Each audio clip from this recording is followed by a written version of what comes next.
Hello everyone and welcome to this short video on internationalization motives, looking at why companies internationalize. It is a short video because we did cover this in our introduction to international business video, but because we're going to be looking at country selection and entry modes this week, I do want to give us a very quick refresh, just because it's important to understand the motivations behind moving into a new market or internationalizing, in order for us to really understand how international businesses select new countries to enter and new entry modes to use. So for our refresh, we have two major categories of motivation. We have reactive and proactive motivations. So many people, when asked why would company A decide to become an international business, why would they choose to enter a new country or a new market to operate in, will often reply with proactive motivations, which are generally positive motivations, which are born from a strong position in the marketplace and a desire to expand and grow. Now, this is very true, but we also have to bear in mind that reactive motivations are also very powerful. These can be broadly termed as motivations which come from not a desire to expand, but a desire to protect existing market share and to maintain competitiveness with various international or domestic competitors, and that can be just as important. So if we start by taking a look at proactive motivations, and the kind of motivations we see here should be ones that would readily come to mind. So profit advantage. So desire to expand into a new market or a new country because of the potential profitability, seeing a gap in the market if you have a unique product, or seeing the ability to really take advantage of either a technological or IP, non-tangible property related advantage that your company has.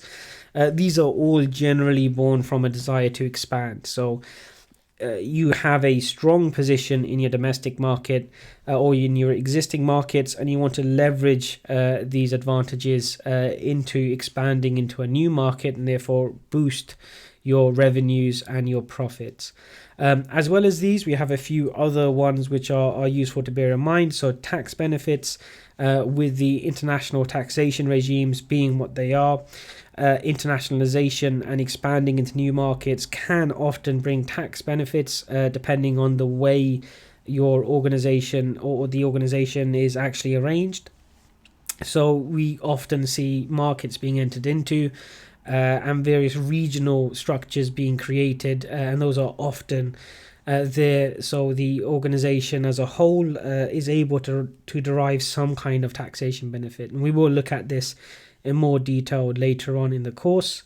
We also have the desire to take advantage of economies of scale. So by scaling up and increasing the addressable market, you are often able to reduce the per unit costs. And then lastly, we also just have managerial outlook and ties. And now this is not so important for large multinational corporations, but certainly for small to medium-sized enterprises, SMEs, the managerial outlook, and whether it's direct ties or simply having visited a country and spotted a gap in the market, or developing some kind of contacts, SMEs can often expand and internationalize down to individual managerial experience and desires. This isn't as daunting as it sounds. When we look at the amount of international trade that happens, a lot of this trade is due to SMEs internationalizing, so small to medium-sized enterprises internationalizing, and they very much internationalize in a different manner than MNCs or multinational corporations, large organizations. Now, those are the proactive motivations. We're just going to give a quick look as well at the reactive motivations, which may not be so obvious, but are very much powerful drivers of internationalization and entering new markets. So here we have things like competitive pressures. Now, competitive pressures is one that's often underlooked. So if you consider the state of a market, so let's take a Spanish company operating in Spain. So this is a traditionally domestic company. It may be a national company, or it may be a regional or local company. However, it's not just competing against other Spanish companies, so it doesn't necessarily need a proactive motivation to expand. It could have a relatively small share of the market within Spain, but it's also competing against European and international businesses. So because it's competing against companies which are addressing, say, a much larger total market share, because they're also operating in France or Germany, the UK and Italy, our small Spanish company or national Spanish company will have a reactive motivation to internationalize. It's unable to take advantage of things like economies of scale. It's unable to take advantage of the benefits, location advantages, for example, that its competitors have. So even though it's not really in a position where it's looking to naturally expand, it may be pushed into internationalizing just in order to maintain competitiveness against its international competition.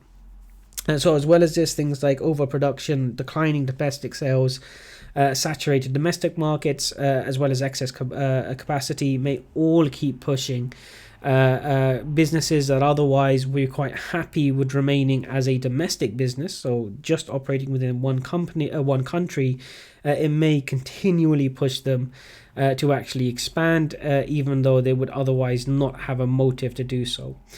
So we do have to recognize that not every company is going to have a reactive motivation to become a massive global business, but almost all companies today, especially those in highly integrated economies like Western Europe and North America, are going to be pushed to some degree to become internationalized, even if it's for a European company, let's say just operating in a few other countries within the European Union, simply to maintain competitiveness. So in a world where many businesses are international businesses, where many companies are seeking out location advantages, it's becoming increasingly difficult for many businesses in many sectors to just remain purely domestic. There is reactive motivations pushing them, as well as the traditional proactive motivations.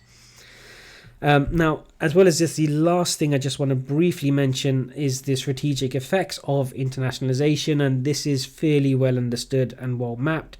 And that's the reality that when the decision to internationalize has been taken, regardless of motivation, usually we do have a long-term dip, a short-term dip in profitability as risk increases due to the new challenges that arise for any internationalizing business. So risk perception changes as expertise grow. And as new factors that come into play mean that we do have short-term increased risk, which will eventually level off.